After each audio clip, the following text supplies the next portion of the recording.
Hala savaşa gidiyor ya. Hala yani hala savaşa gidiyor. Flanker koyalım ki hayat kazanalım. Scry da yapalım. Tidebinder yok. Gerek yok. İkisine de ihtiyacımız yok. Zaten kendisine GG diyelim ve beter ol Monored.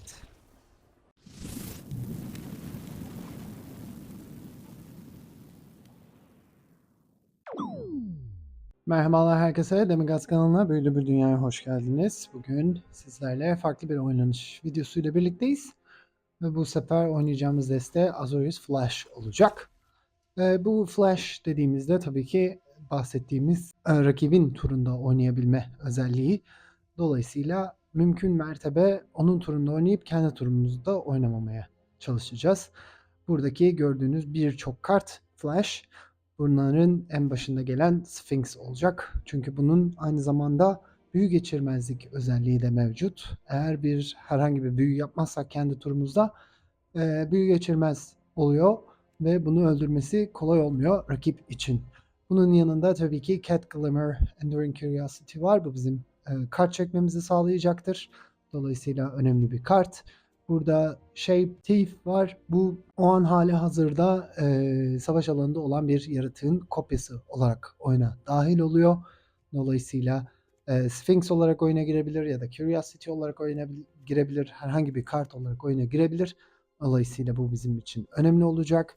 Burada Anafenza yeni kartlardan bir tanesi. First Strike var ve herhangi bir yaratık olduğunda da Endure 2 yapıyor. Endure 2 tane seçeneğiniz var. Ya bir pool yaratık yaratıyorsunuz ya da bu yaratığın üzerine artı 2 artı 2 ekleyebiliyorsunuz. First Strike'da olduğu düşünüldüğünde aslında büyüdükçe daha çok bizim işimize yarayacaktır. Dolayısıyla bu da flash yaratıklardan bir tanesi. Flanker var. Flanker bildiğiniz gibi rakibin mezarlığını sıfırlayabiliyor. Bu özellikle Reanimation destelerinde veya Azorius Omniscience destelerinde bizim işimize yarayacaktır. Onun mezarlığını sıfırlarsak o zaman Omniscience'ı da görmemiş oluruz. Bu bizim işimize gelir. Even Interrupter var. Interrupter oyuna girdiğinde o andaki rakibin büyüsünü plot hale getiriyor.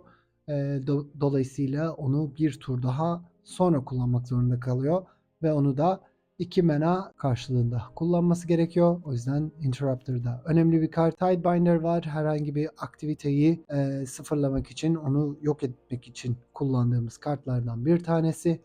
Kirin buradaki herhangi bir kartı elimize almamızı sağlayacaktır. Dolayısıyla eğer bir yaratığımızı öldürmeye çalışırlarsa onu Kirin'le geri dönüştürebiliriz. Cutthroat var. Cutthroat'un güzelliği 2'ye 1 olmasına rağmen her seferinde rakibin turunda bir büyü yaptığımızda artı bir artı bir ekleniyor. Biz de zaten flash olduğumuz için sadece rakibin turunda büyüler yapmak istiyoruz. Dolayısıyla bu büyüyecektir. Daha da güçlenecektir. Mastermind var. Bildiğiniz gibi bu Mastermind eğer rakip bir kart çekiyorsa, ikinci kartını çekiyorsa biz de onunla ikinci kartı çekebiliyoruz. O anlamda bizim işimize yarıyor. Drowner yine flash bir yaratık. Girdiği zaman bir yaratığa stun counter ekliyor. Yani onu durduruyor belli bir süre. Ve bu stun counter olan yaratığı geri de gönderebiliyoruz. Dolayısıyla Drowner da işimize yarayacaktır. Malcolm'ın güzelliği atak yapıp bir hasar verdiğinde bizim kart çekip ondan sonra elimizdeki bir kartı atmamızı sağlıyor. Burada eğer elimizde çok fazla arazi olursa o zaman Malcolm'ı kullanıp o arazilerden kurtulup işimize yarayacak büyülerle değiştirme şansına sahip olabiliriz. Burada Sailor var en son yaratığımız. Gördüğünüz gibi bu da tek mana karşılığında bir yaratık ama 4 mana karşılığında kart çekmemizi sağlıyor. Dolayısıyla işimize yarayabilir. Burada Snare var. Gördüğünüz gibi bir tane öldürme büyüsü diye düşünebilirsiniz. Eğer çok fazla atak yapan yaratık varsa bu da daha çok ucuzluyor.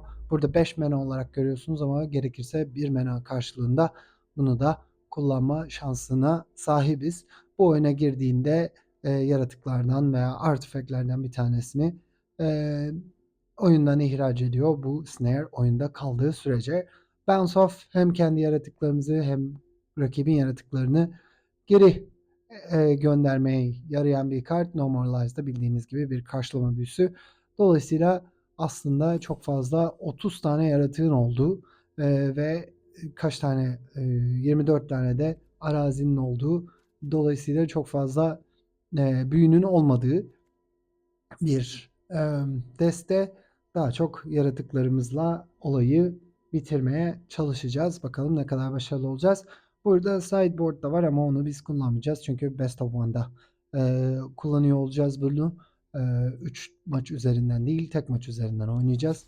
Ve aslına bakarsanız biraz yükselmeye çalışacağız. Çünkü sezon yeni başladı ama biz hala Gold seviyesindeyiz. Dolayısıyla Platinum'a en azından geçmek istiyoruz. Bunun için de ihtiyacımız olan 6 galibiyet.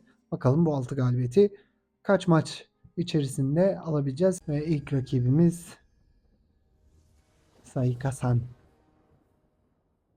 Evet. Tabii ki Mulligan bu. Çünkü elimizde arazi yoktu. Buradan hangisi gitsin?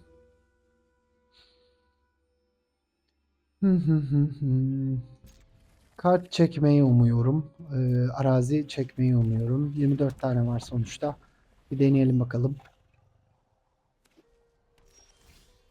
Kirin güzel.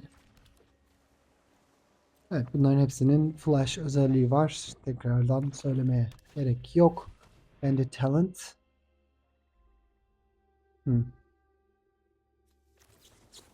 Mastermind. Kirin gidebilir sanıyorum. Evet, bir arazi daha geldi. Bu güzel oldu. Aslında Kirin Mastermind'i kurtarmayı sağlayabilirdi. Ama olsun. Anafenza var. Eğer bunu Mastermind'i öldürmeye çalışırsa Anafenza'yı koyup Endure yapabiliriz. Level 2. Tamam. O zaman Cutthroat'u koyalım. Bakalım nasıl bir karşılık alacağız. Mastermind'i öldürebilir. Öldürürse öldür. Yapacak bir şey yok bu durumda. Tamam. Cut down. Güzel. Bir kart daha çekemedik maalesef. Tamam. Mastermind'la devam edeceğiz. Shape Thief aynı zamanda Cycle da yapabiliyoruz. 2 mana karşılığında. Onun yerine başka bir kartla değiş tokuş yapabiliyoruz ama ben şu an Anafenza'nın daha mantıklı olduğunu düşünüyorum.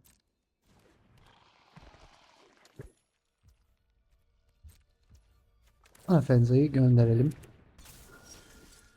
Evet, bir arazi daha geldi ama tap bir arazi. O yüzden çok fazla işimize iyi yaramıyor.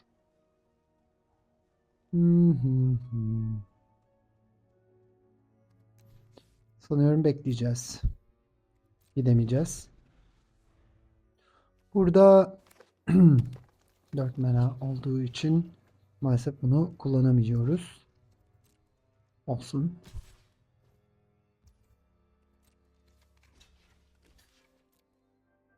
Mastermind gidecektir ama onun yerine biz Endure yapabiliriz. Unstoppable Slasher. Peki.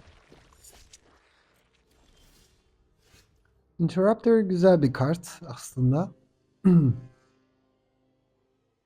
Curiosity de güzel bir kart. Şimdilik bekleyelim.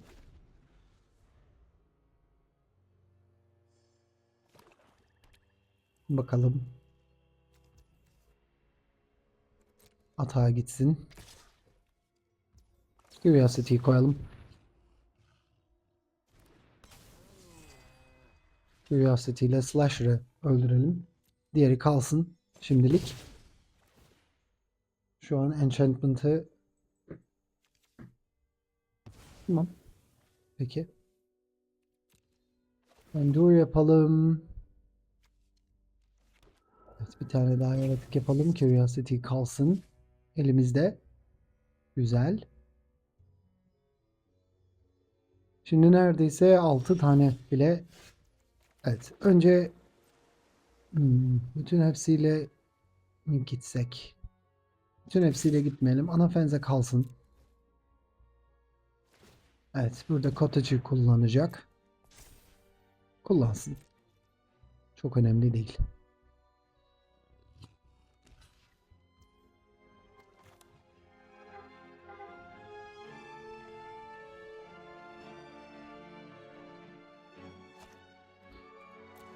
Burada Curiosity şu an enchantment şeklinde. Tamam, peki. O zaman o şekilde bir şey yapamayacağız. Okay, bounce off çok güzel oldu. Güzel. Tamam, bekliyoruz.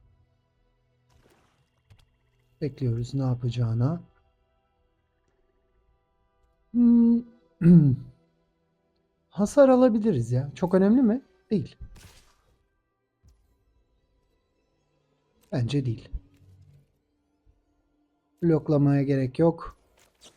Sen bir geri git. 2 hasar 15, 7 daha 9 hasar alacağız. Peki, bekleyelim.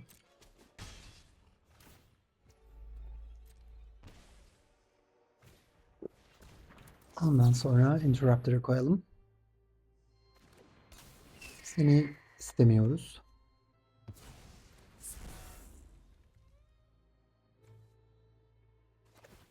Bandit Talent. Fark etmez. Evet, şimdi hepsiyle de gidemiyoruz maalesef ama bu ikisiyle bu ikisiyle gidelim. 2 kart çekelim.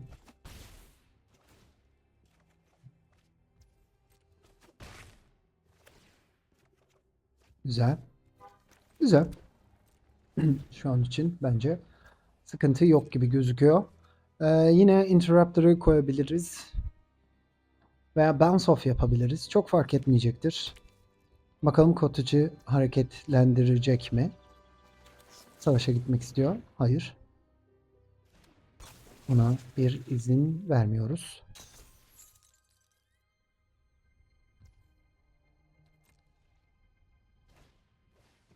Glissa. Peki.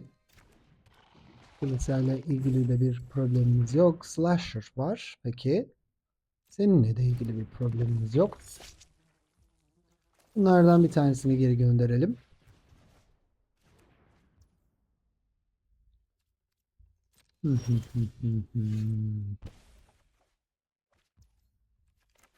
Çok ilginç. Çok ilginç.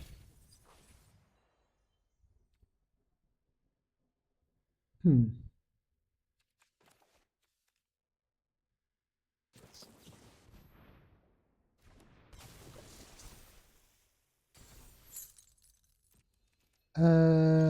Hepsiyle gidelim ata. Kirin çok güzel. Kirin bizim için faydalı bir kart. Sphinx, Cutthroat. Peki.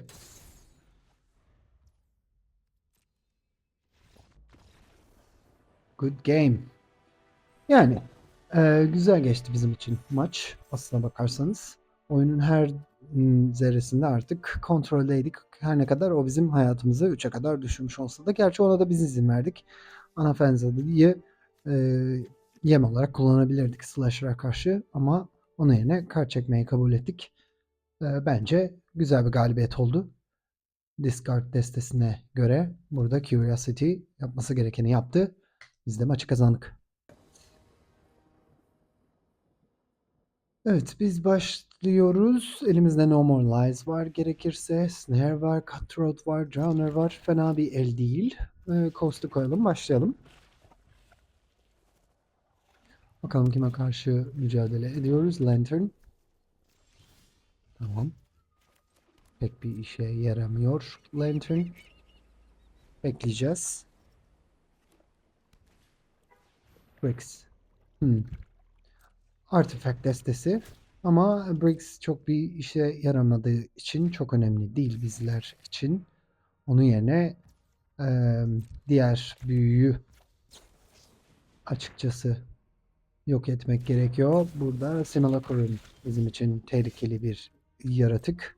Dolayısıyla bekleyeceğiz. Simulacrum'u normalize yapmaya çalışacağız. Bu arada arazi bulamamış olmak biraz kötü oldu bizler için aslında. Bakalım simulacrum'u bulmuş mu? Radiant Net. Bizim için önemli olan simulacrum bence ya. Yani gerekirse Cutthroat'u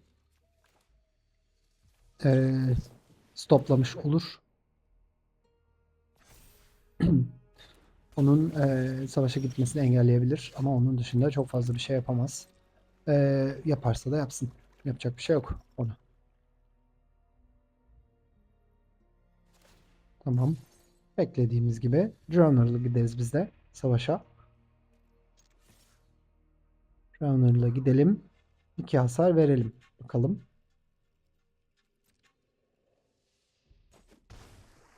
Evet. Bizim burada yapmamız gereken dediğim gibi yani bir şekilde Simulacrum'un gelmemesini sağlamak olacak. Mesela veya bunun yerine bunu da yapabiliriz aslında. Biraz yavaşlatırız. Hem de daha fazla kartımız olur. Battlefront'ı bir daha dene. Sen bu sürede. Shapeshifter. Tamam. Tamam. Olsun. Bu sırada 14 kadar indirelim kendisini. 2 hasar. 2 hasardır. Bekleyeceğiz. Maalesef bir şey yapamıyoruz şu an.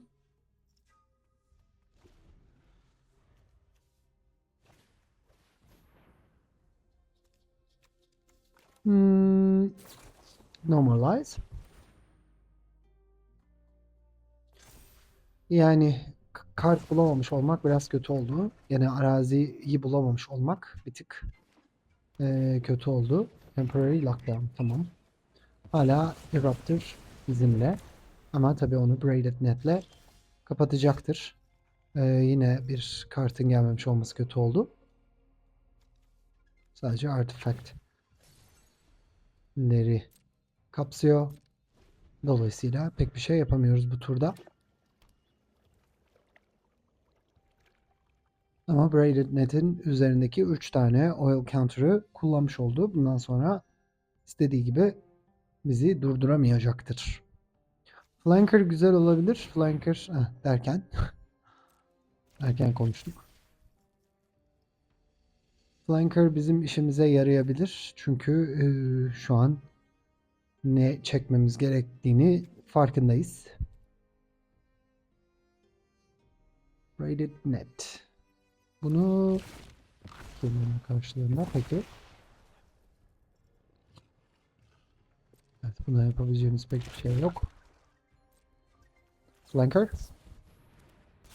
Hem kart görelim. Evet. Karta ihtiyacımız var. Verge olabilir. Diğerine gerek duymayacağız. Bu kartı koyduktan sonra bir gidelim bakalım. Curiosity'yi de koyalım. Curiosity de bizim kart çekmemizi sağlasın. 9'a kadar indirebildik rakibi. Sailor. Bir tane daha arazi. Peki. Bakalım. Kart da çekebilir. Kart çekmesi için 4 mana harcayacak ama. Burada Drowner var. Herhangi bir koyduğu yaratığı durdurma şansımız olabilir derken gerek kalmadı. Kazanabildik. Biraz geç kaldı ama sanıyorum United Battlefront'a güveniyordu. Ee, Simulacrum'u bulmak için ama onu bulmasına izin vermedik. Onu bulmasına izin vermeyince de maçı kazanmış olduk. Zaten şimdi de muhtemelen amacım Shape Thief'le Curiosity'yi kopyalamak olacaktı. Ondan sonra hepsiyle hata gidip bu sefer 6 kart çekebilirdik. Eğer varsa bir bloklayacak bir şey de o zaman 4 kart çekerdik. O da yeterli olurdu bizler için diye düşünüyorum. Bu sırada Read G 1 2 3 şeyimizi de koyduk. Evet biz başlıyoruz. Çok şanslıyız. 3 maç üst üste biz başladık. Dolayısıyla konuda herhangi bir şekilde scam. Verge'i koymamız gerekiyor. Maalesef. Bakalım ne yapmak isteyecek.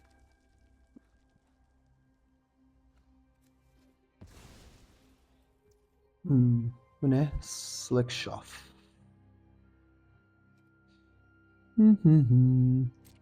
Tamam. Yani aslında Malcolm daha güzel bir kart. Bizim için çok daha faydalı bir kart. O yüzden tek mana alabiliriz. Çok önemli değil. Ne yapmak istiyorsa yapsın. Ama Slickshot'u kesinlikle check'te tutmamız gerekiyor. Mansof çok güzel oldu. O zaman bir gidelim. Bir hasar verelim bakalım. Bir kart çekelim. Drowner. Bu da fena değil. Belki Tidebinder'a mı ihtiyacımız yok acaba? Gerçi Scamp öldükten sonra arazi sen git madem. Diğer araziyi koyalım. Bakalım bir arazi daha ihtiyacımız var. Kirin yavaş kalıyor. Biraz bekleyelim. Ana Fenza'yı da kullanabilirdik ama bu Waste sevmiyorum gerçekten. Slickshot. Peki. Slickshot'la tek seferde bizi öldürmeye de çalışabilir. Bir bakalım. Neymiş istediği. Elimizde Bounce Off da var. Çok önemli değil o anlamda. Tamam. Drowner'ı koyalım. Drowner'la Slickshot'u bir durduralım biz. Sen bir dur. Evet. Scamp gitsin atağa.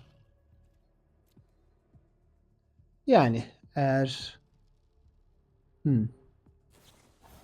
tamam, Monster's Rage beklediğimiz bir şeydi sanıyorum.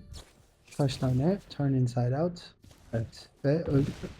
Şimdi bundan vazgeçecek. 7 hasar daha. 5'e kadar düşüyoruz. Evet. Burada sanıyorum Waste'i koymak daha mantıklı olacaktı. Neyse. Olsun.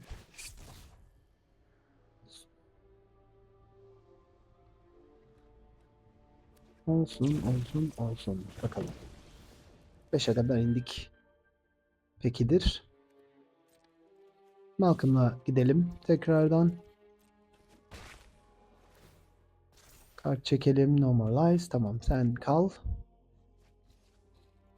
Ve bekleyelim.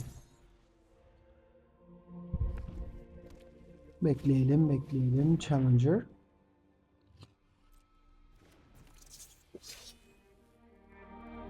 Bakalım aklında ne var? Core Steel Cutter. Hayır. Böyle bir kart alamayacaksın.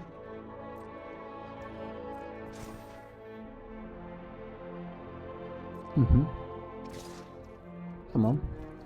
Seni şöyle yapalım. Seni de geri gönderelim.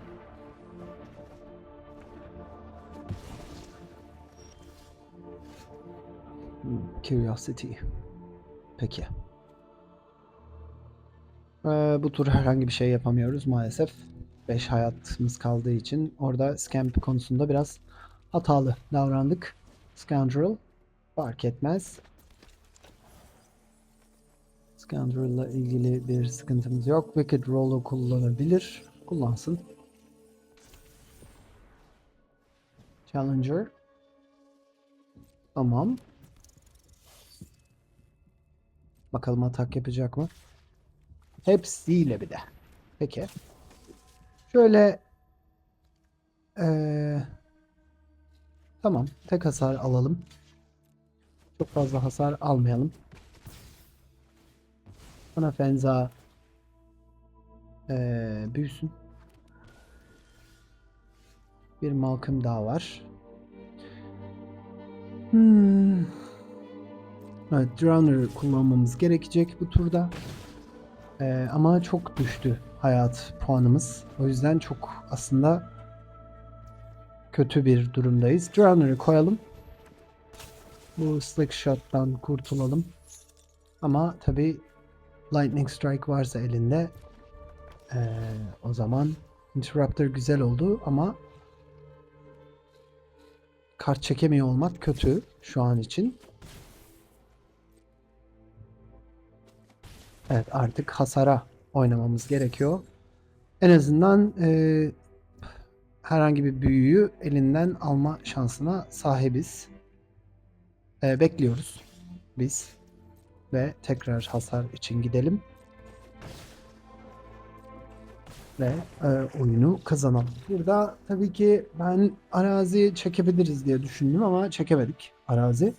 Arazi çekemediğimiz için de problem yaşadık biraz aslında. Çünkü yani Curiosity'yi koysaydık kart da çekebilirdik. Burada bu Waste'i göndermek çok büyük bir hata oldu. Aynı şekilde Waste'i kullanmayıp Waste'i koysaydık Bounce Off da yapabilirdik. Bu kadar hayat puanımız da aşağı düşmemiş olurdu. Burada göndereceksek Archive'ı göndermek daha mantıklı olurmuş. Neyse, kötü bir şekilde tecrübe ettik ama maçı kazanabildik. O yüzden fark etmez. Diyelim, devam edelim. Onasu. Bir sonraki rakibimiz kendisi. Ee, hmm. Evet, bu sefer biz başlamıyoruz ve elimizde beyaz yok. Dolayısıyla olmaz. Sailor güzel. Shape Thief gidebilir. Şimdilik Shape Thief gitsin madem. Coast'u koyalım ve başlayalım. Dediğim gibi biz başlamıyoruz. Peki. Bekleyelim. Eğer savaşa giderse güzel olur. Sailor'la takas yaparız. Ay. Bakalım gidecek mi atağa? Gitmeyecek tabii ki. Evet, Rod Priest. Rod Priest'le biz nasıl başa çıkarız onu bilmiyorum şu an itibariyle açıkçası. Rod Priest güzel bir kart değil bizim için. Neyse, gidelim atak yapalım. Tabi bunlarda Drowner falan da var. İkinci Rod Priest koyalım, Rod Priest Drowner'ı, çünkü bir şeyi target a spell. Bu bir spell değil aslında. Dolayısıyla durdurabiliyor olmamız lazım seni. Ama tabii fark etmiyor yani. Onun elinde varsa büyüler, o zaman 2 tane Rod Priest'le bizim maçı kazanmamız biraz sıkıntı olacaktır diye düşünüyorum. Evet. Interrupter da güzel aslında ama peki. Bir gidelim, atak yapmayı deneyelim bakalım. Burada sanıyorum biraz daha olabildiğince yaşam puanına oynamamız gerekiyor. Rod Priest'le savunmayacağına göre. Interrupter 2-2. Dolayısıyla belki bir Rod Priest'i savunma şansımız olabilir. Gerçi burada Scrap var. Scrap olduğu sürece çok zor bunu yapabiliyor olmak. Koyalım Interrupter'ı. Interrupter'la Rod Priest'i savunmaya çalışalım. Bakalım, elinde Tyvar Stand olabilir. Divine Resilience tabii ki.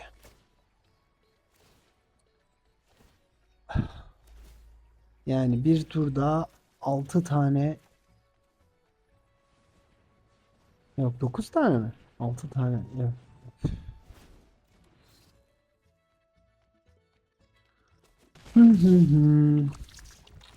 Peki.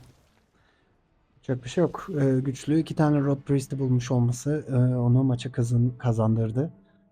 2 tane Rod Priest bizim karşı çıkabileceğimiz bir büyü değil maalesef. Yapacak bir şey yok. The Pot Noble bir sonraki rakibimiz. Bakalım kendisi ne oynuyor? Biz başlıyoruz. 2 tane kartımız var. Bounce Off'umuz var. Peki. Fena değil.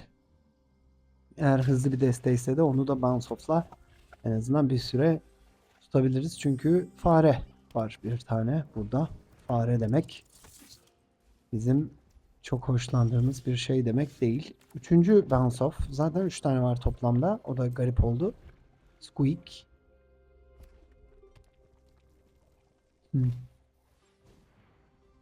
Hayır. Öncelikle bu Manifold Mouse'dan nefret ettiğimi tekrardan deklare etmek isterim. Evet, bir arazi bulamadık. O çok kötü oldu. Çok çok çok çok kötü oldu.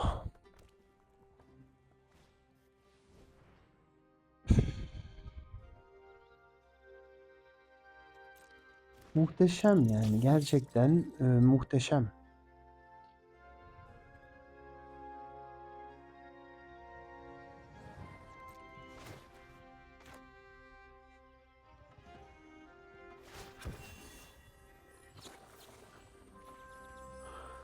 Evet, Hero'yu göndereceğiz ama tekrar oynama şansına sahip tabii ki.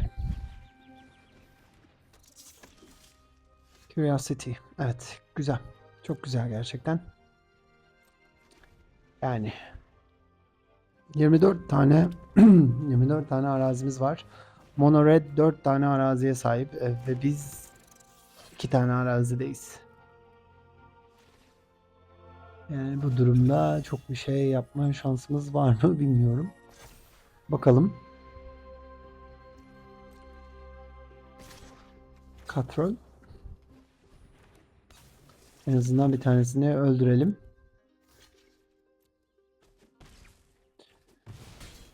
Evet, 14'e kadar düştük. Evet, arazi güzel oldu. Teşekkür ederim. Ve bu sefer de Malcolm ve Bounce Off yapmamız gerekecek. Bekleyeceğiz ne oynamak istediğini. Bu Hardfire Hero gerçekten sıkıntılı bir yaratık. Bir de çünkü öldükten sonra da bize hasar vermeye devam edebiliyor. Öyle de bir özelliği var. Neden olduğunu bilmediğim şekilde. Yani normalde bir yaratık öldükten sonra size hasar veremiyor olması gerekir ama öyle değil. Maalesef. Hardfire Hero. Hardfire Hero'yu bekleyelim. Onun üzerine koyduktan sonra bounce off yapalım. Tamamdır. Evet, burada Malcolm'ı maalesef e, kullanmamız gerekiyor. Çünkü Manifold Mouse'u öldürmemiz gerekiyor.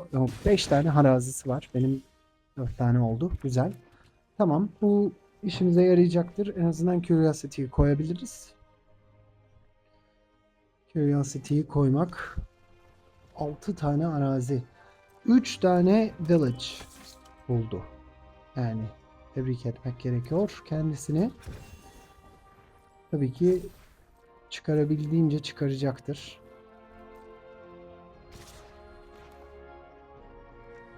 Hmm.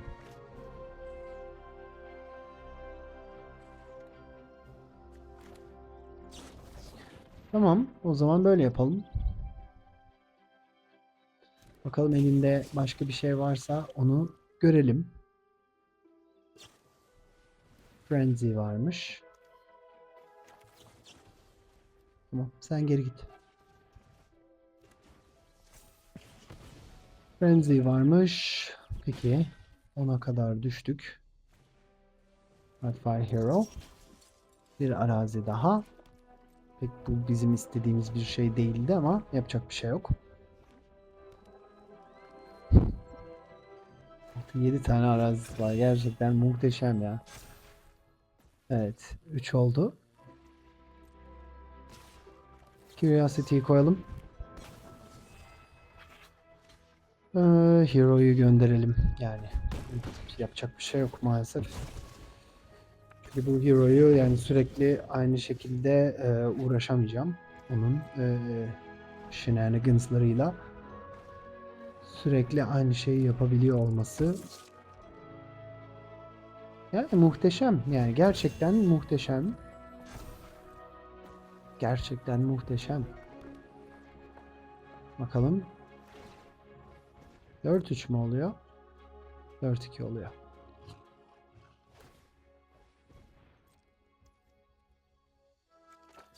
Okey, Drowner'ı koyalım.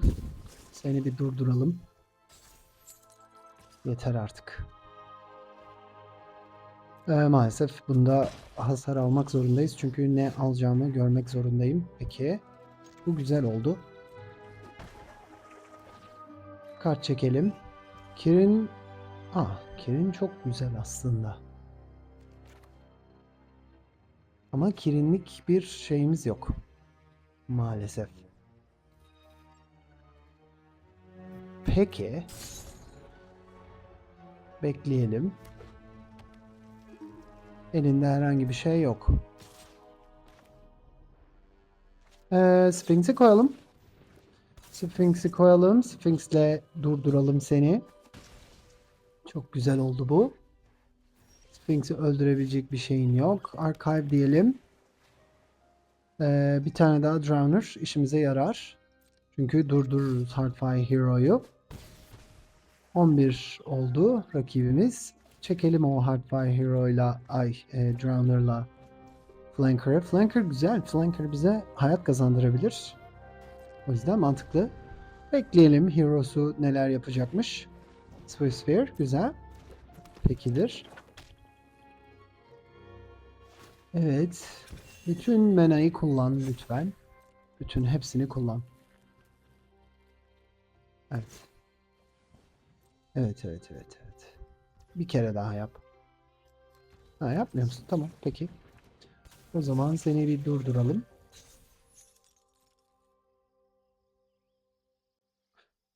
Kazanıyor muyuz maçı? 3'e 1. 2'ye 1. 3'e 1'i koyduktan sonra 8, 10, 12. Tamam. O zaman bloklamaya ihtiyacımız yok. Hala savaşa gidiyor ya. Hala yani hala savaşa gidiyor. Flanker koyalım. 2 hayat kazanalım. Scry da yapalım. Tidebinder yok. Gerek yok. İkisine de ihtiyacımız yok. Zaten kendisine GG diyelim. Ve beter ol Monoret. V-Man bir sonraki rakibimiz. Bakalım kendisi ne oynuyor? 2 tane bounce off. Çok başarılı bir el değil ama en azından kendimizi bir süre koruyabileceğimiz bir el. Archive diyelim. Evet, yine bir token control mu acaba? Flanker. Flanker fena değil. Flanker hayatta kalmamızı sağlayabilir. Kirin de öyle. Evet. Bir araziye daha ihtiyacımız var. Tamam, arazi güzel. Caretaker's Talent. Evet, beklediğimiz gibi Caretaker's Talent güzel olmadı ama yapabilecek bir şeyimiz yok maalesef. Forge.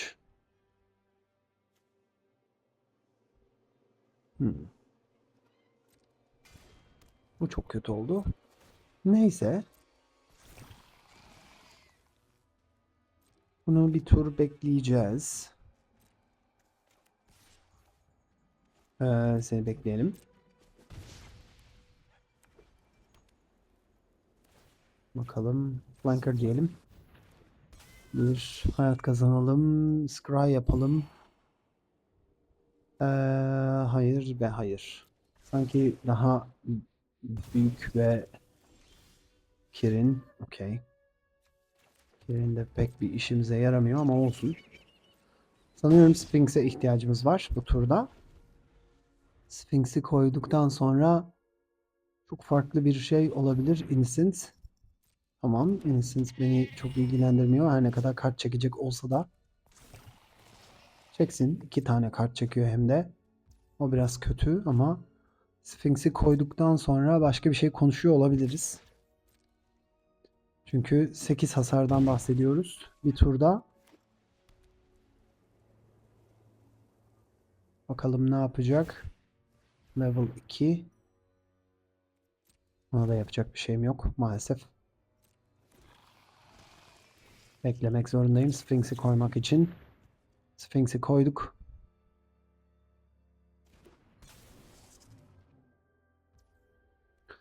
Sphinx'in oyunda kaldığı her süre bizim işimize yarayacaktır. Mastermind. Mastermind da güzel aslında çünkü kart çekmemizi sağlayacaktır. Sphinx'le gidelim. Çünkü o pool yaratık girdiğinde oyuna kart çekecek. Ve onu da biz kullanabiliriz o şekilde.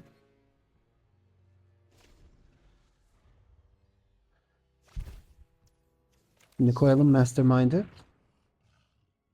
Sphinx'i öldürebilecek Get Lost olabilir tabii elinde. Ama pek yapabilecek bir şeyimiz yok. Şu an için.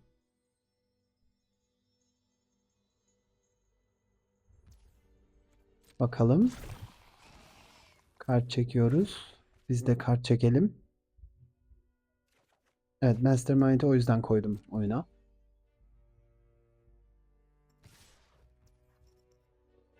Üç, 5, 7.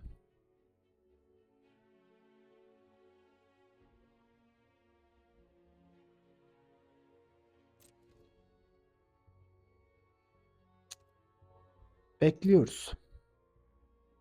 Bekliyoruz. Bu el olabildiğince bekliyoruz.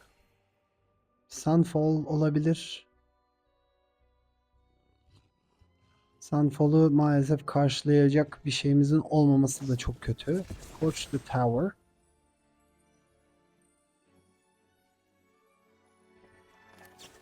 Peki. Sphinx'i alalım elimize.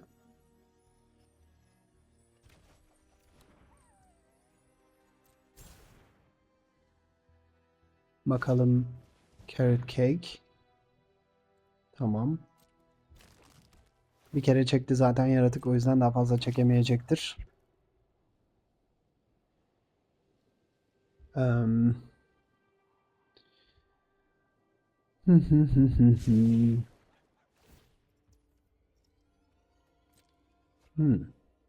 Peki. Enduring Innocence gibi. Doğru. Sayıları da koyalım. Hiç counter gelmedi elimize. O biraz kötü oldu aslında. Yani şu ikisiyle gidelim bakalım. 11'e kadar düşürelim.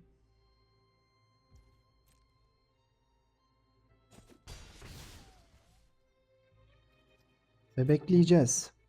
Bekleyeceğiz. Çok bir şey yapamıyoruz çünkü. Ama Flanker'ı geri alabiliriz Kirin'le elimize. Gerçi Sphinx'i koymak istiyoruz.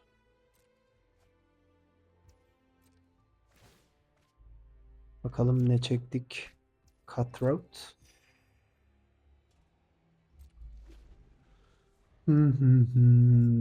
Tehlikeli. Çok tehlikeli. Şu an çok tehlikeli. Sunfall da olabilir elinde bu arada. Sunfall'u da kullanmak isteyebilir.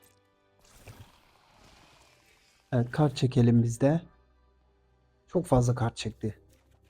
Bu desteğe karşı iyi değilmişiz. Onu görmüş olduk.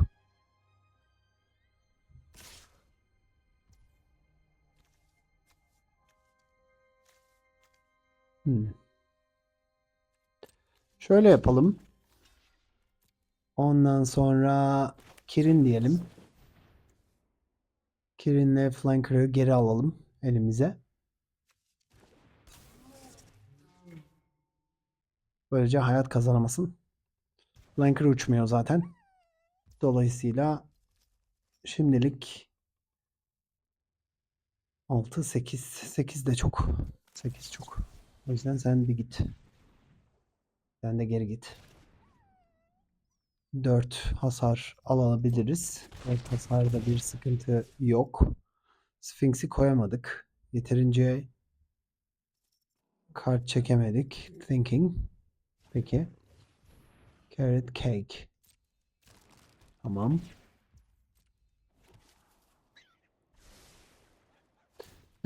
Caretaker's Talent da var elinde. Tabii ki Caretaker's Talent da bizi zorlayacak kartlardan bir tanesi. Şu an hala elinde 4 tane mana da mevcut. Kart da çekebilir Fountain Port'la ama Muhtemelen pulları e, artı 2 artı 2 yapacaktır bir sonraki turda. Dolayısıyla neyin upsu bilmiyorum. Cutthroat. Ama işler bizim için pek iyi gözükmüyor. Çünkü e, hard counter, yani gerçekten karşılama büyüsüne ihtiyacımız vardı. Onu bulamadık. Normalize çok fazla yok elimizde zaten ama olsun. Bence bu sefer bunları şey yapacaktır. Büyütmeye çalışacaktır. Dolayısıyla sanki çok fazla böyle atak yapma şansımız var gibi gözükmüyor. Realist olmak gerekirse Mastermind bir tane daha kart çekiyor mu?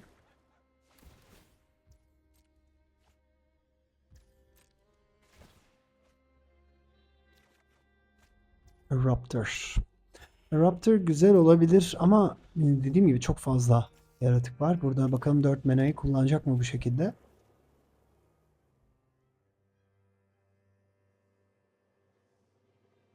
Hmm.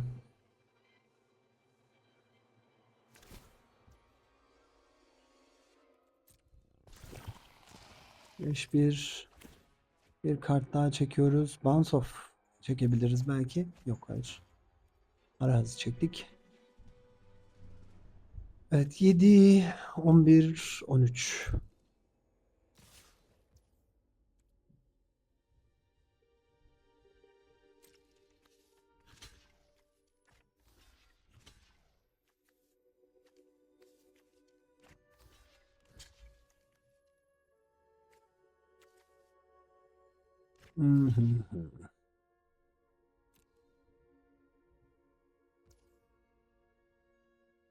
Evet.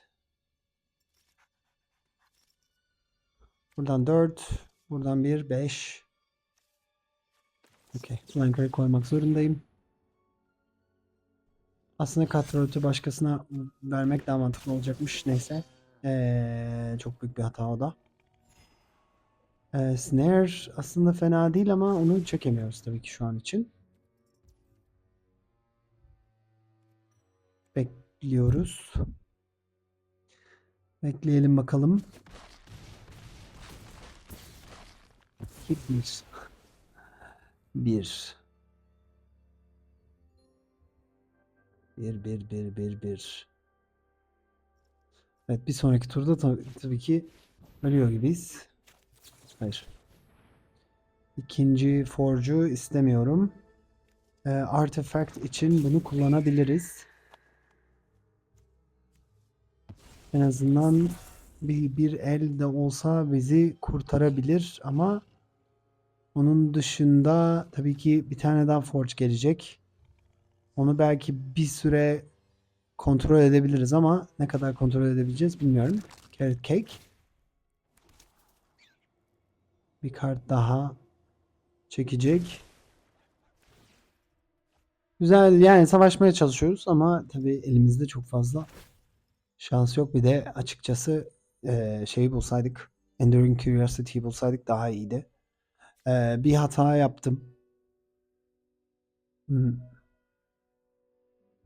Ama 5. Bunu almak zorundayız yani şu an. Çünkü başka türlü herhangi bir şekilde karşı çıkmam mümkün bile değil. Seni alacağız. Bunun da Tapland olması kötü oldu.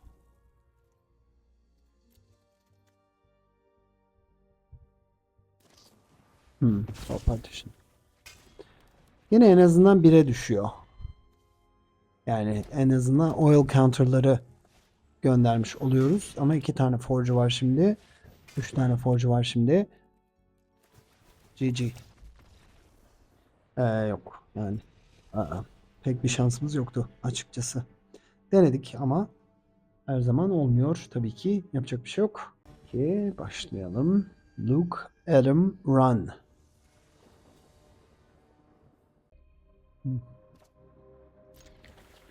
Bizim başlamıyor olmamız... Oh.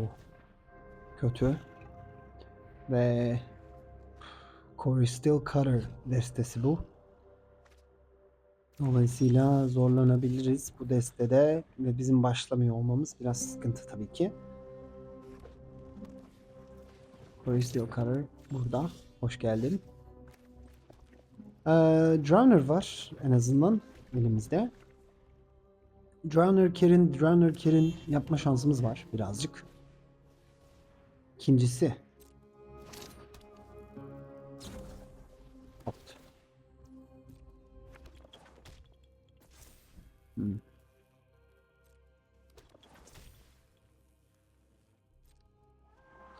Yani. Evet, bir tanesini durduralım. Diğerini de bloklayalım. Çünkü bizim yani iki tane birden bulmuş olması tabii çok büyük avantaj oldu kendisi için. En azından bir tanesini bir süre durdurmayı deneyelim. Bakalım ne bulacak. Sphinx güzel bir bloklayıcı olabilir bu durumda. Ama yani iki tane başlangıç elinde bulmuş olması tabii ki çok büyük bir avantaj onun için. 3'e 3.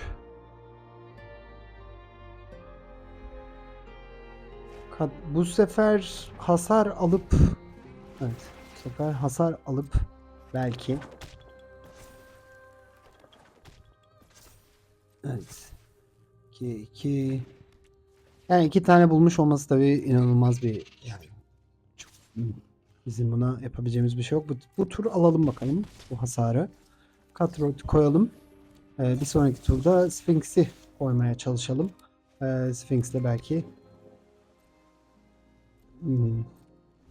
kendimizi kurtarmaya çalışabiliriz. Cutthroat da büyüyecektir çünkü ama elinde iki tane büyüdü varsa o zaman ona çok yapabilecek bir şeyimiz yok.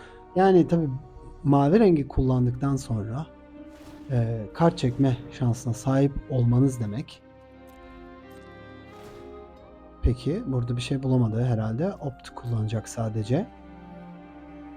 Bir sonraki tur için kendini hazırlıyormuş.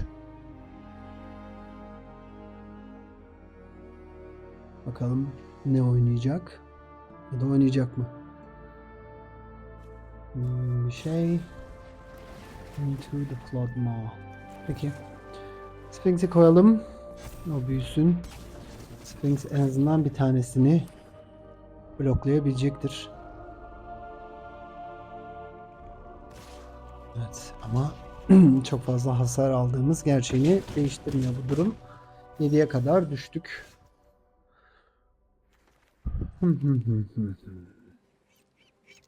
Verelim hasar verelim.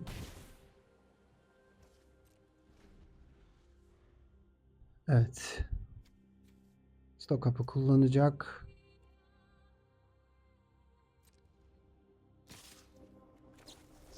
Evet, Core Steel Cutter. Bu bir sorcery. Onu daha önceden kullanman gerekiyor idi.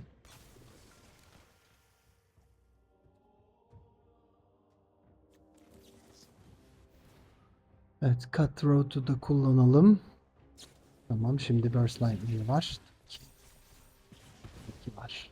Tabii ki. Her istediğin var. Tabii ki var.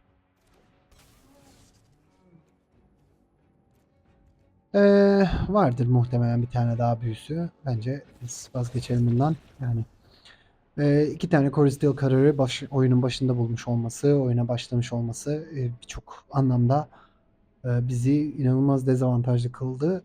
Çok bir karşılık veremedik maalesef.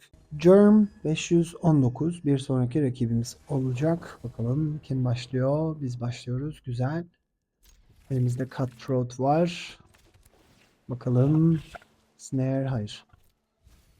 Şu an için yavaş. Gerçi kime karşı oynadığımızı bilmiyor olsak da peki. Evet bekliyoruz. Anchorage. Azorius mu acaba? Yok. Esper. Esper Bounce mu? Hopeless Nightmare. Peki. Beklediğimiz bir şey. Sailor gidebilir. Storm Chaser Talent. Evet, yapabilecek bir şeyimiz yok. Cutthroat'u koyalım. Ve başlayalım. Evet, bir arazi daha iyi oldu. Aslında Cutthroat'u kullanmaya gerek yok şu an için. Bekleyelim. Elinde öldürme büyüsü olabilir. Varsa da yapabilecek bir şeyimiz yok.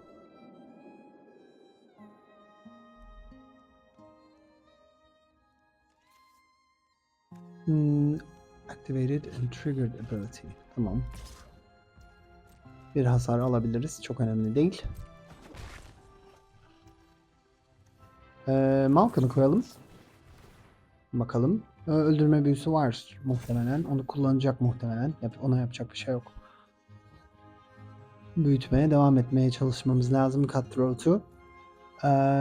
Tidebinder da güzel ama çok bizim işimize yaramıyor şu an itibariyle.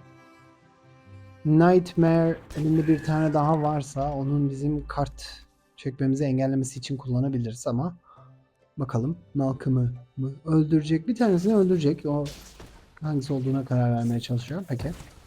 Malcolm gitti. Bir arazi daha. Fena değil ama çok fazla da araziye ihtiyacımız var mı yok mu onu tartışabiliriz. Burada kart çekmemizi sağlayacak herhangi bir şey olsa çok güzel olurdu. Bakalım ne oynamak istiyor rakibimiz.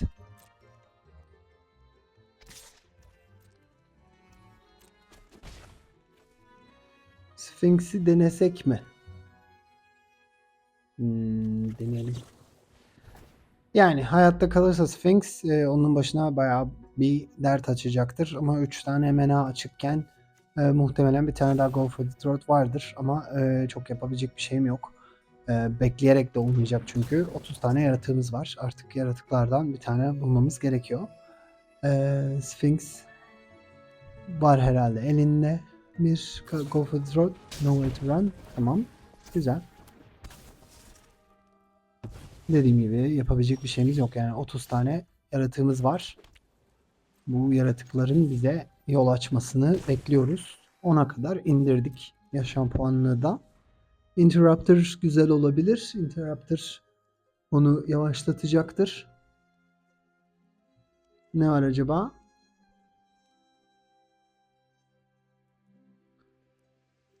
Hmm, bekliyoruz.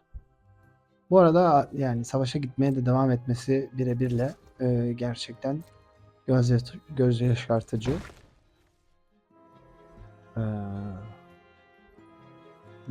Bakalım.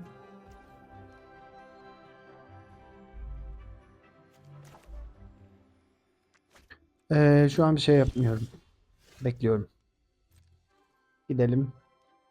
Cutthroat ile 4 hasar daha vermeye çalışalım. Bakalım. This town ain't big enough.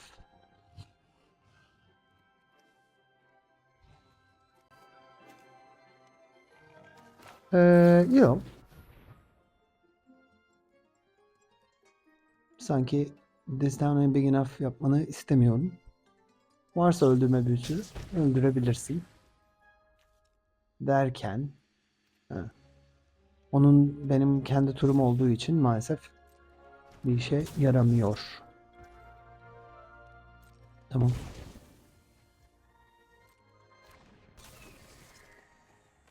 Bundan fedakarlık etsin. Bakalım. Tishana'yı maalesef kullanamıyor olacağız. Bu durumda This Town and Big Enough'ı kullanacak. Olsun. Malcolm da var elimde. Kimena karşılığında.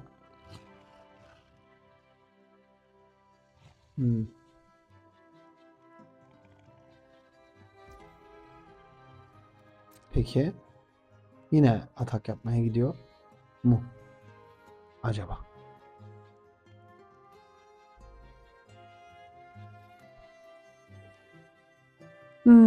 Bekliyoruz rakibimizin ne yapacağını. karar vermesini. Elinde 2 tane kart var. Dolayısıyla çok düşünmesi gayet normal. Opsiyonlar limitsiz.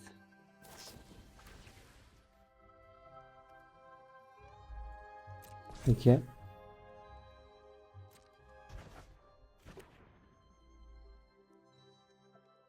Evet.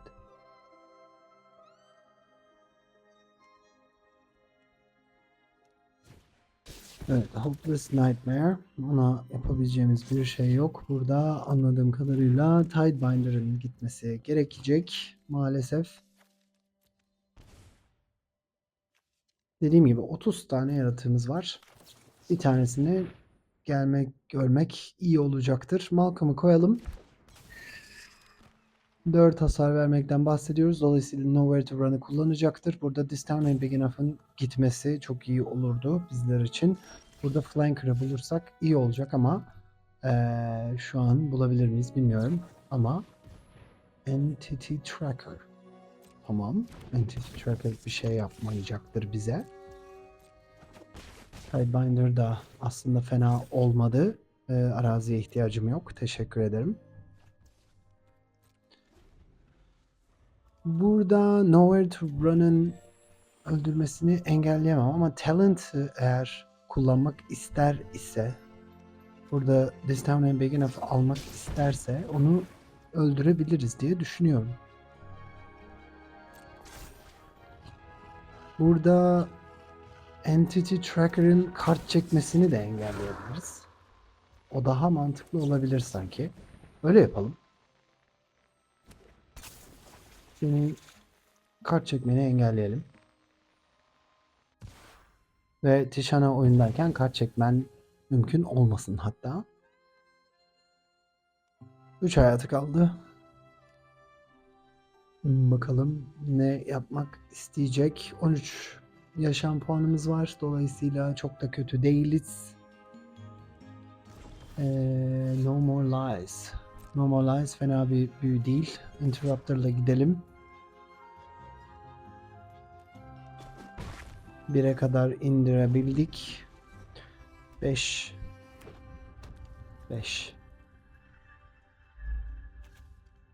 Sisteminin Big Enough'ı alamayacaktır şu an için eline. Bir arazi daha hiç ihtiyacım yoktu. Gerçekten.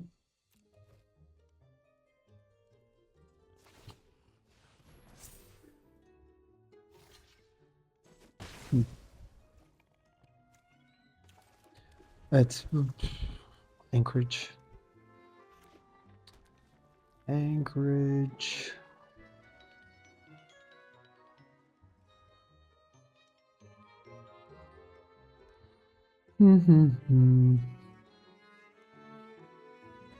Yani bazen destenin yarısı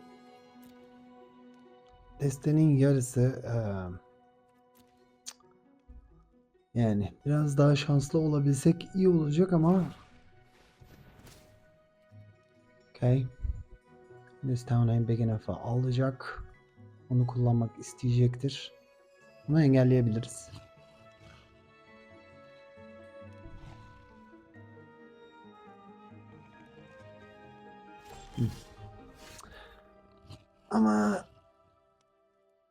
Ama yeter ya. 2, 4, 6, 7, 8, 18 kartta 8. Yani neredeyse %50 kart çekiyor olmamız, %50 arazi çekiyor olmamız çok korkunç şu an itibariyle. Lütfen kullan. Çok güzel. Teşekkür ederim. Başka zaman kullansaydın işime yaramayabilirdi. O yüzden güzel oldu bu. Yine bulabilir tabii. Yani onda bir sıkıntı yok. Bir tane daha bulmuş olabilir. Yani bizim de 4 tane kullandığımız kartlar var ama bazılarını göremiyoruz. Evet, bekleyelim.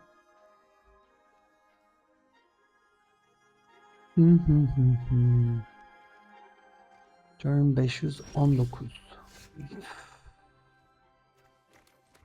Ama gerçekten yeter ya. Flanker güzel. Flanker bizim tabii scry yapmamız daha mantıklı olacak flanker'la maalesef.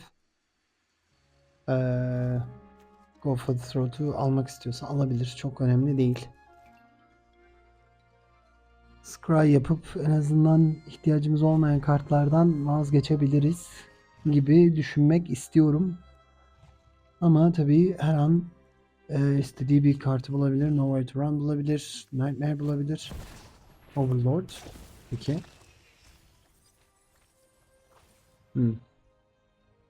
Pixie. Pixie ile Nowhere to Run yapabilir. Nowhere to Run'la da Tidebinder'ı öldürebilir. Dediğim gibi yani hiç elimize gelen kartlarla alakalı biraz problem yaşıyoruz. Şu an itibariyle. Flanker bekleyeceğiz. Bekleyeceğiz.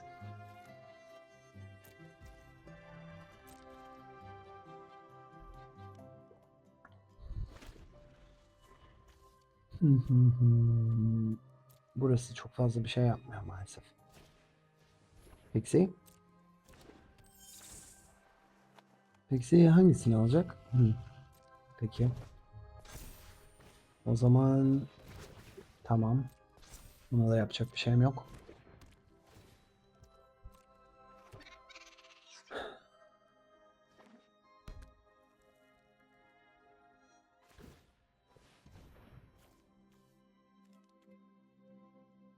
Go for the throat'u alabilir. Geri.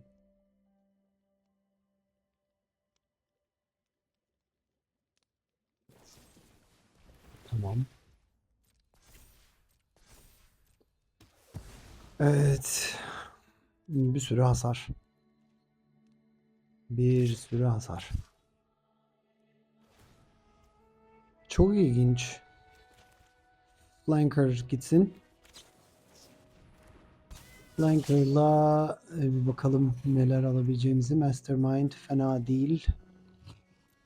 Her ne kadar inanılmaz bir işimize yaramasa da.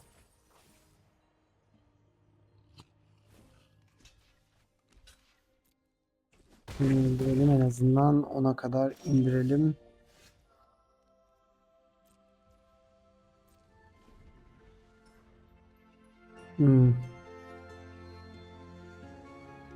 Ölüyor muyuz? Burada problemimiz is time big enough.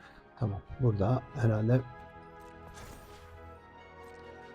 bekleyelim. Tamam. Tracker koyacak. Bunlardan bir tanesini koyacak. Seni koyalım. Mastermind'ı. Bir kart çekelim. Bakalım. Bana elinde büyü olduğunu söyleme lütfen. Kart çekelim. Bir işime yarayan bir şey gelirse. Peki.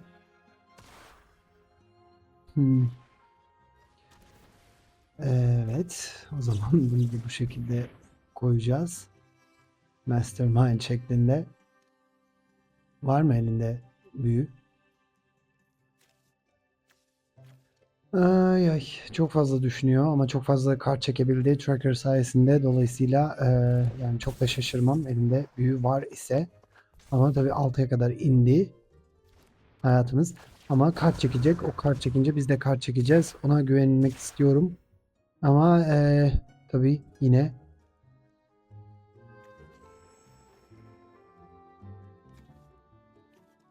neden kart çekemedik Mastermind'la, onu anlamadım.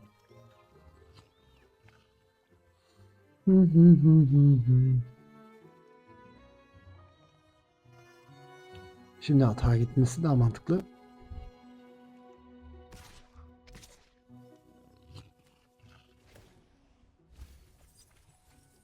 Evet. İlginç.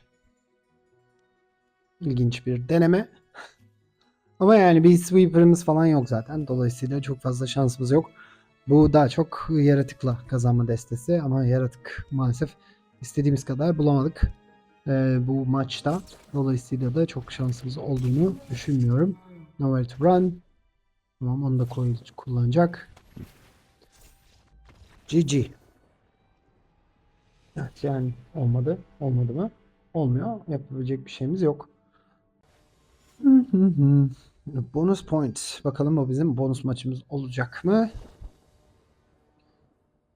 Biz başlıyoruz. Archive var. Belki üçüncü araziyi bulmamızda bize yardımcı olabilir. Güzel. Tamam. Ve Cutthroat'la başlarız diye düşünüyorum. Cutthroat çünkü bildiğiniz gibi büyüyebiliyor. O bizim işimize yarayacaktır.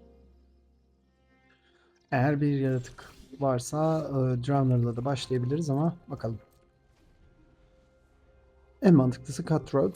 Başlangıç seferinde Beanstalk. Okay. Beanstalk. Cutthroat. Evet, Anafenza güzel oldu. Anafenza'yı bayağıdır görmüyorduk. Cutthroat gitsin. Evet, şimdi araziye ihtiyacımız var. Her türlü. Portico. Güzel.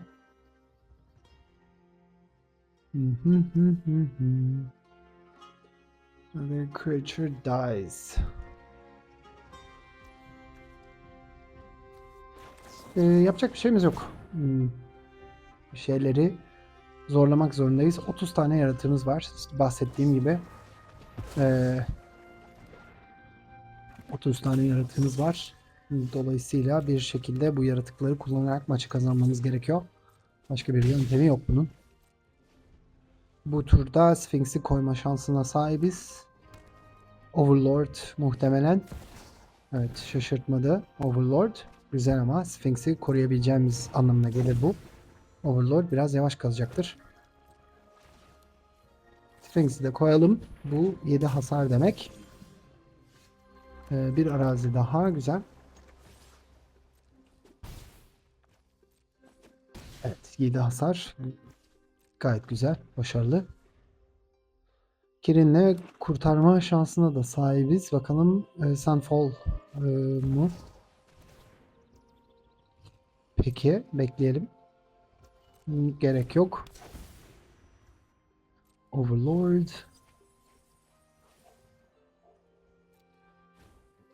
Rex. Tamam. Maalesef herhangi bir büyü yapmamamız daha mantıklı oluyor bizler için. Çünkü 4 tane mana açık. Bunun yerine bu şekilde bunu kullanma şansı var mı? Yok. 4 mana karşılığında. Evet, şu an için yok. Dolayısıyla gidelim bakalım. Anafenza, Get Lost.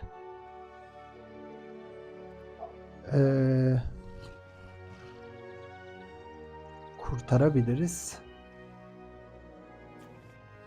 Kirin yapabiliriz. Kirin yapalım. Kurtaralım Anafenza'yı. Sphinx'i de öldürmek isteyebilir.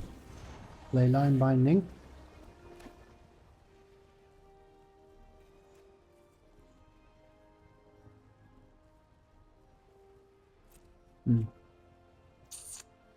Evet. Kötü oldu bu.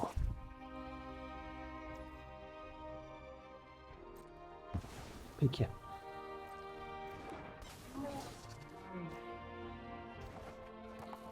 Peki.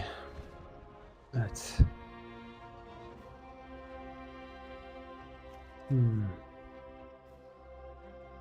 Hiç hareket etmememiz gerekiyordu. Çok saçmaladım. Çok yanlış oynadık. Beanstalk. Peki.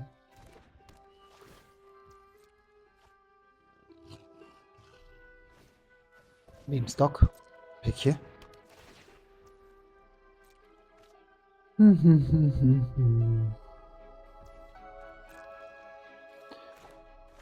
Evet. Anafenza'yı koyalım.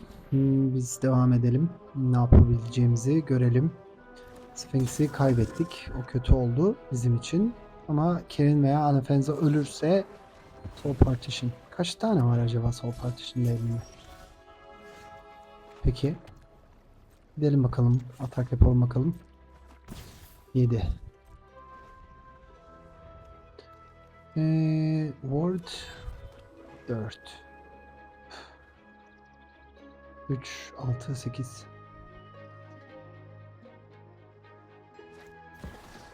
Hydra.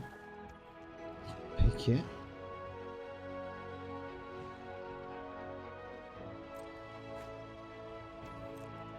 Kaç Hydra?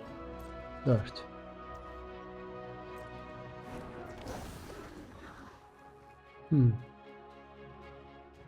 Umrumuzda mı Hydra acaba? Şimdi tek menası kalmış oluyor. Değil. Sanki. Interrupter'ı koyalım. Kirin'i oyunda tutmaya çalışalım. Leyline Binding. Tamam.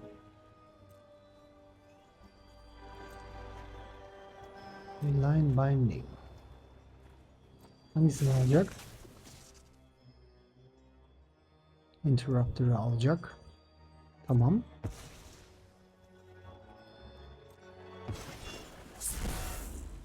Hydra'yı bir durduralım.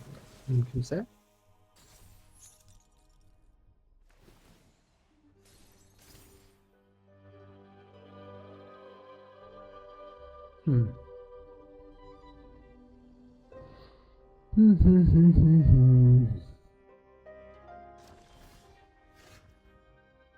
Drowner çok güzel olmadı mı ya? Drowner bence çok güzel oldu. Evet.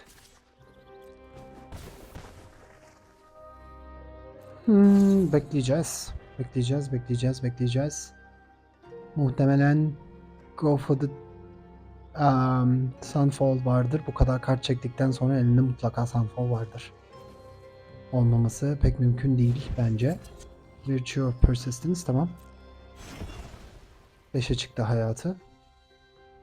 Burada Cottage var. Cottage da onun işine yarayacaktır.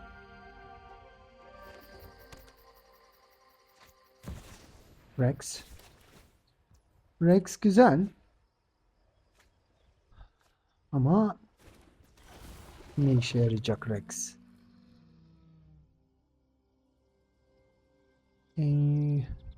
Anafenza'yı koyabiliriz bu arada. Anafenza'yı koyamayız pardon. Anafenza'yı koyamayız. Cutthroat'u koyabiliriz bu arada. Gidecek misin atak yapma? Gitmeyeceksin. Cutthroat'u koyalım.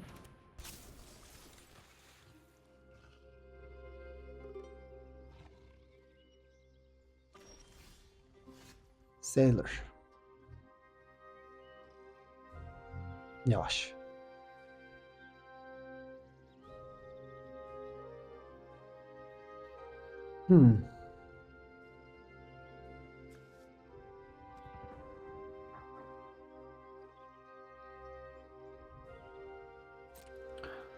Evet. Gidelim bakalım. Atak yapalım. Tamam. Ah. Anafenza. Bunu koymam gerekiyordu. Neyse. Bekliyoruz. Biz bekliyoruz. Anafenza'nın uçmuyor olması kötü ya. Çok kötü gerçekten. 8, 12, 18. Bir tane daha Rex.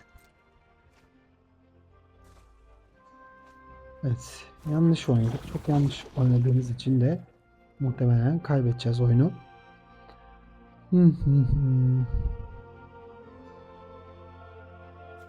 Burada hala 3 menası açık. Dolayısıyla Leyline Binding hala aktive.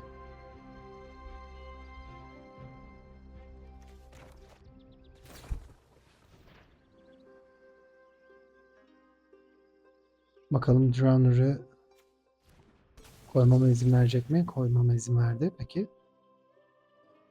Seni gönderelim.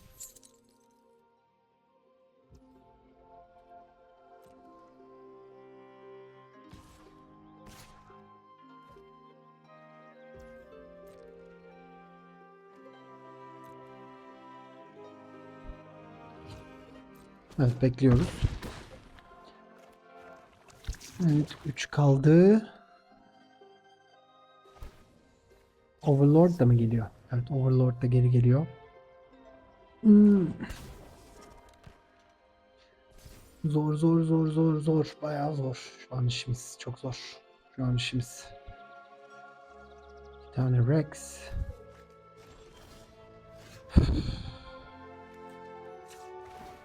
Kart çekelim. Elimizde hiçbir şey olmadığını da göstermiş oluyoruz böylece. Pekidir. Yani ilk maçlarda kazanıp ondan sonra kazanamadık. Flanker, hayır. Peki. Çok başarılı olmasa da elimiz. Bir öncekinden daha iyi sanıyorum. Ama tabii kiminle oynadığımıza bağlı. Sewers, Demir. Archive, evet, bir araziye ihtiyacımız var kesinlikle. Oh. Ee, Emergence. Emergence destesi. Peki. Bunu yeterince hızlı bir şekilde öldürebilir miyiz acaba? Drowner'a çok ihtiyacımız var. Flanker'a muhteşem ihtiyacımız var şu an. Ama tabii onu bulabilecek miyiz bakalım. Awaken bu bir şey yapmıyor ama tabii kendini e, mill yapmaya çalışıyor. Onu öldürecek. Peki. Tamam. Cutthroat. Bir arazi daha güzel. Gidelim. Hasar vermeye çalışalım. Bakalım. Ne yapabiliriz? Drowner'la Sailor'ı aynı anda koyabiliriz. Cutthroat'u biraz büyütebiliriz. Ondan sonra hani bir şekilde öldürmeyi hızlandırabiliriz. Başka bir şans ben görmüyorum. Lumra görüyorum bir de. Lumra da bizim için kötü bir yaratık. Evet, Lumra'yı izin vermeye de biliriz aslında. Ne yapıyor Vigilance Reach? İzin vermeyelim Lumra'ya.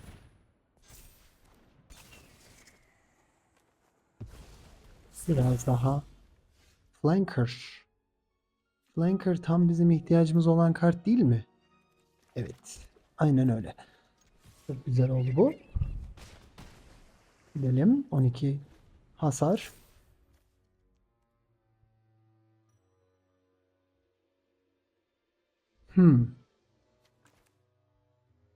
Tamam.